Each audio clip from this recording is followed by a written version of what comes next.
what I'm trying to share is this, that to rupture means to break. It means to literally cause to come apart. And what I'm worried about is as all these incidents take place in the world, whether they're terrorist incidents, whether they're aerial phenomenon, whether it's the eclipse, whether it's planetary alignment, stargates opening, creatures, all this stuff, we don't have to, as Christians, fear these days. We are to overcome these days.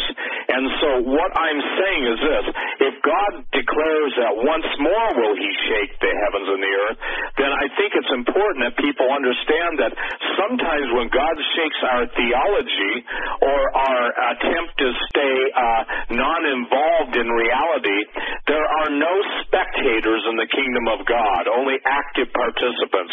Whether you want to and you joy in the fact that being wise is winning souls, not criticizing those who do, but the point is that we've got so many different voices out there, and even the people now that were the biggest proponents, I'm going to turn it right over to you, Tim, of, we get out of here before things get bad or really bad, yet what is the definition of really bad? Well, I'll tell you this, that the country, and Doug, you remember when I used to say this and people would give you emails or call you or say stuff, I said, we're going into a civil war. I remember saying that on Art Bell when he was still the host of Coast to Coast, and he said, well, I hope not. I reiterated when George took over, and he had a hard time embracing that. And George is a smart guy, and Art is a very smart guy. But again, the idea is if it doesn't happen in 5 years, then you're a liar, you're a fraud, you're a doomsday, you're a fear porn guy. But what we're talking about now is that which I believe Jesus made very clear when he said, "Be ye not deceived." And so with that, I'll turn it over to you, Tim, because again, we're trying to share with people tonight. And many people are aware that there's a very strange scenario that we discover concerning a final world empire that's going to emerge on the earth at the end of the age that's detailed for us in the second chapter of Daniel. This is the chapter in which Daniel is interpreting a dream that Nebuchadnezzar had concerning a statue he saw. He saw a statue in his dream, and the statue was comprised of various kinds of metals. And these metals were representative of pre-flood empires. The sequence of empires that had arisen in the earth since the flood of Noah. And it gives us insight, it gives us a preview of the final empire that will arise on the earth. And many of you are familiar with this topic. Some people have been talking about this for a while, but there's some things in here that I think slip past people when they look at this situation. First of all, the head of the statue was made of gold, and we're told what kingdom that was. That was the kingdom of Babylon. This is Daniel's interpretation of the statue to Nebuchadnezzar. The chest and arms of the statue were made of silver. This is the kingdom of the Medes and the Persians. The midsection of the statue was made of bronze. The midsection and the thighs were made of bronze, and of course these were the only empire that had manifested itself at the time that Daniel was interpreting this dream was the King Nebuchadnezzar's empire, the Babylonian Empire. So the midsection of the statue was bronze. This represented the kingdom, the empire of Greece. The legs are interesting. The legs were made of iron. And this represented the kingdom, the empire of Rome. And it's very representative of the empire of Rome because, as many of you know, the empire of Rome split in two, represented by the two legs in the statue. There was the Western Empire and there was the Eastern Empire. It split in two after Constantine. And then there's a final world empire. So we're told that between the Roman Empire and this final world empire, there's not really going to be another world empire, at least in consideration in this statue. So the last empire that's registered in this statue in the dream of Nebuchadnezzar is the Roman Empire, the Western and the Eastern manifestation of the Roman Empire. Well, many people don't realize that in theory, the Roman Empire has never really ceased to exist. The other empires were conquered, overthrown, and annihilated. The Roman Empire was never really conquered. It just sort of dissolved into something else. It morphed into something else. It went from being a political power to a religious power. The western side of the Roman Empire became, the political power was transformed, because remember that the Pope, that the Caesar of Rome was called the Pontifex Maximus. That was the title of the political ruler of Rome, who was also the spiritual ruler of the Roman Empire. That title was conferred, was bequeathed to the Pope of Rome. And so it was a very subtle transfer of power from the Empire of Rome, the political empire of Rome, to the religious Roman Empire, which we know today as the Roman Catholic Church, the western end. And then the eastern side became the Orthodox Church, not as powerful as the Western, as its Western counterpart, but nonetheless the continuation of the Eastern Roman Empire, the Byzantine Empire, which was the Roman Empire, the Eastern version of the Roman Empire. And so we have had, since the days of the political Roman Empire, we have had a continuation of Rome and a religious manifestation in Western Roman Catholicism and Eastern Orthodoxy, both of which, again, are a continuation of Rome. And the reason why that's important, and this I think slips by people, even people who have studied Daniel 2 in great depth, is that the final empire on earth is the continuation of that iron, of that final empire. I mean, of the previous empire, I should say. Because the final empire is the feet of the statue represented by a mixture of iron and clay. Well, the iron is the continuation of the previous empire. But in our time, that continuation is the religious empire, the Western and Eastern Catholicism, the Roman Catholic Church and the Eastern Orthodoxy. But there's this new element, this clay that's mixed into the equation. And we're told what the clay is. Well, we're not told exactly what the clay is, but we're given a hint as to what the clay is, because we're told that, Daniel says, as you saw iron mixed with ceramic clay, they shall mingle themselves with the seed of men, but they will not adhere or cleave to one another, just as iron does not mix with clay. So here we have they being inserted into this situation, into this statue, into this final empire, the feet of this final empire. There's this mysterious they who are suddenly in the equation. Now, we know that the they are not a natural part of the continuation of the iron, of the previous world empire, the Roman Empire. They are mixed in to this scenario, okay? Well, let's think about that. The continuation of the Roman Empire is the religious aspect, the religious manifestation. So the they, this additive, this clay additive, that's apparently not a human component, because they're mixing themselves with the seed of men. So there's your distinction. This is not the seed of men. They're mixing themselves with the seed of men. Particularly, they are mixing themselves with the religious continuation of the Roman Empire. And this is the part that slips by a lot of people. So, what am I saying? What is this implying? First of all, let me say that at the end of the day, this entire statue, at the end of the vision, is demolished by a stone that comes down, and it demolishes the statue. It annihilates this final empire, and from this stone, it grows into a great mountain. That is the kingdom of the Lord Jesus Christ.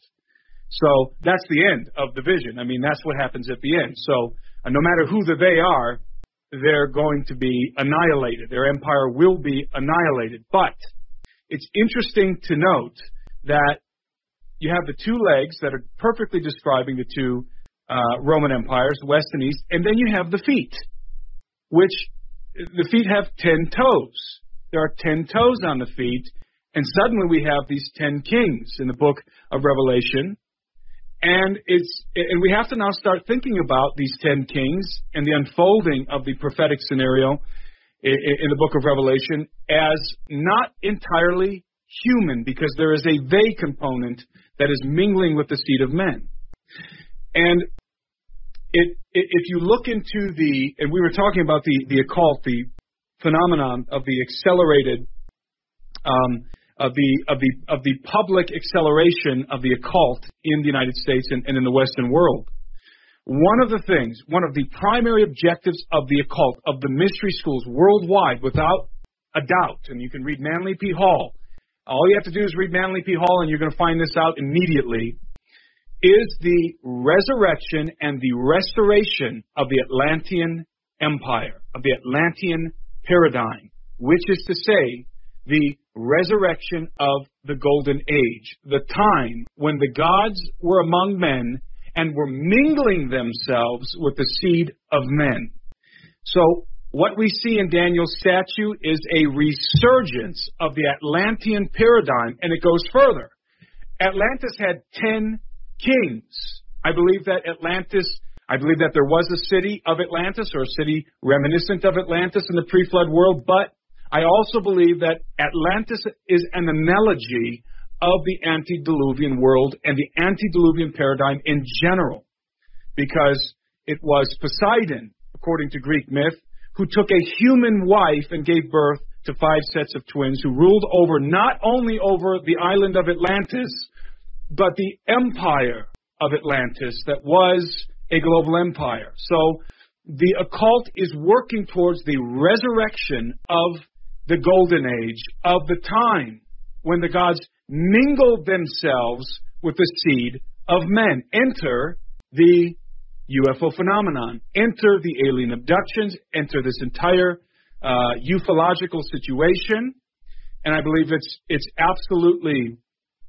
correlates with the idea of the resurrection of the Golden Age. That's why the occult is accelerating all of this and is being used as a mouthpiece and as a vehicle through which these entities are beginning to rebuild the empire that was lost in the judgment of God beneath the waves of the great flood. It is going to resurge. So what we have is, getting back to the Church of Rome, the spiritual manifestation. And by the way, let me just say this, and I know Steve can attest to this. There's a lot of people talking about a lot of things out there now on the internet, in the world of YouTube. Everything from Mandela effect to flat earth, to everything in between. But there are very few subjects that are going to get people kicked off of YouTube or in a situation where there's an attempted murder. And the subject that I'm about to talk about is one of those subjects. This is not just some kind of a light thing that we kick around haphazardly. This is very serious. And we are right now in the process, Steve and I are in the process of putting together the expedition for episode 4 of our True Legend series, and I'm not going to go any further than that. We're not going to divulge where we're going or what we're doing because it's highly sensitive. But we're actively working on this, and the information that we're getting from certain parts of the earth that are not areas that we've gone into thus far in our series are absolutely confirming and underlining and highlighting what we've been saying all along. It's amazing. Steve approached me some months ago and said, I feel like we need to go here. And I didn't really know what was going on in this area of the world that Steve was pointing to.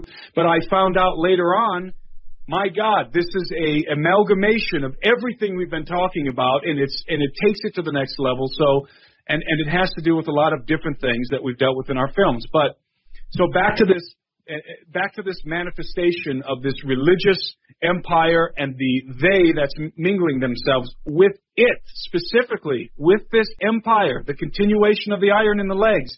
It is the religious world system under the dominion of the Church of Rome and the Orthodox Church.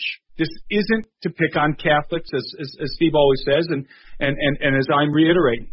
It has nothing to do with Catholics. It has to do with a hierarchy that has, as I use this term concerning the U.S. government's activity with non-human entities, has made a Faustian bargain with non-human demonic entities.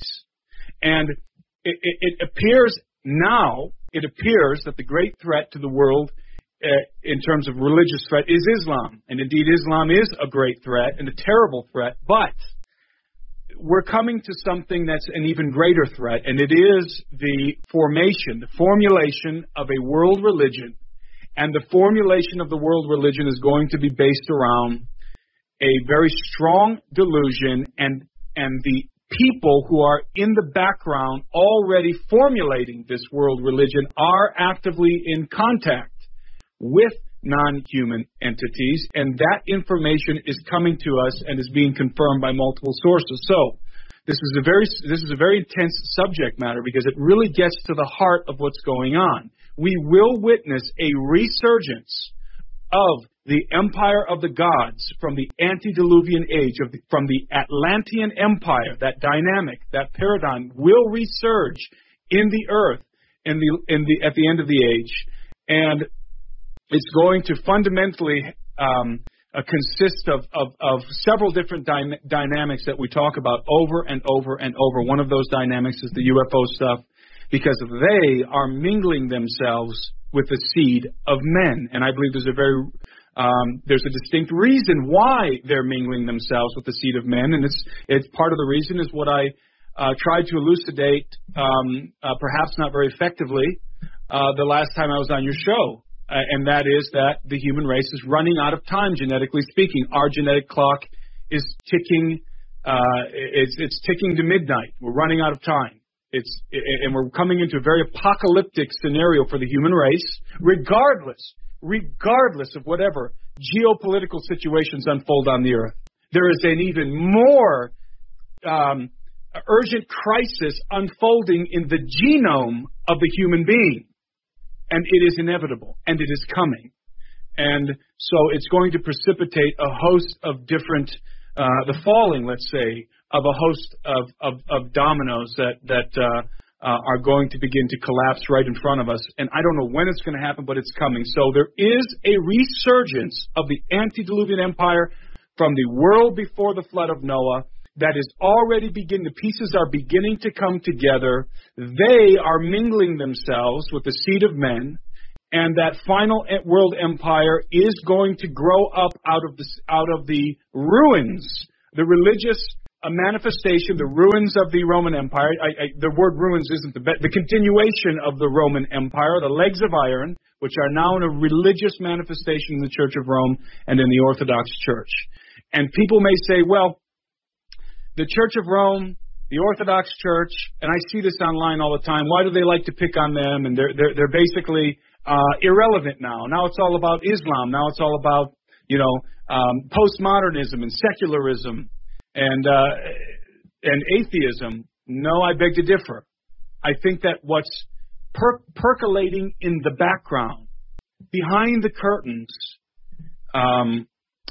over in Vatican City, is much more of a threat, much more dynamic, much more important than anything that we're seeing on the geopolitical stage yet, or currently, I should say. So this is something that I think is overlooked in terms of this continuation of Rome, the iron mixed with clay, the religious continuation of the Empire of Rome, and the admixture of these non-human entities, that are already beginning to mingle themselves with the seed of men. And so that's why it is important to have a realistic, a pragmatic, and a rational view of ufology, UFOs, aliens, and everything that we're dealing with here. Because, in a sense, what I feel like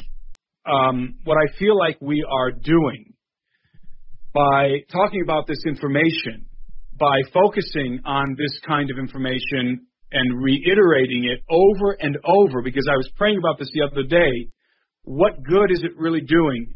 Are we really having an impact? And what I felt in my spirit was the Lord telling me that what we're doing is we're creating a vanguard, that we're creating an informational vanguard, if you will, that we are going before the people and pulling the curtains back before the official disclosure moment, when people it will be a shock and awe situation, even though we are already gradually being acclimated to these ideas, the ideas of extraterrestrial life and so forth, as I talked about before. So I feel like this is creating a vanguard. This is putting the information out there in advance, giving people time to understand it, giving people time to modify their paradigms that need modification, to mature in the Lord, to mature in the way that we process information, and to become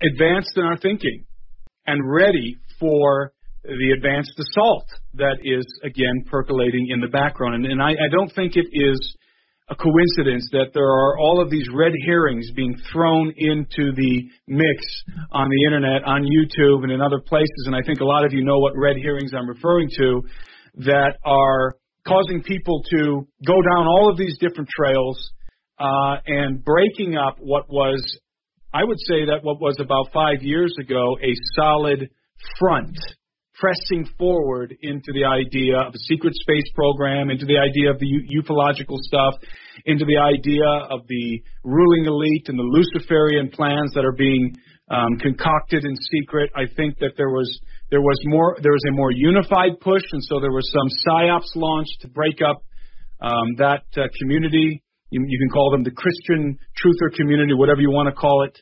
And so we're seeing already an offensive that has been launched against us, and it is having, unfortunately, a real effect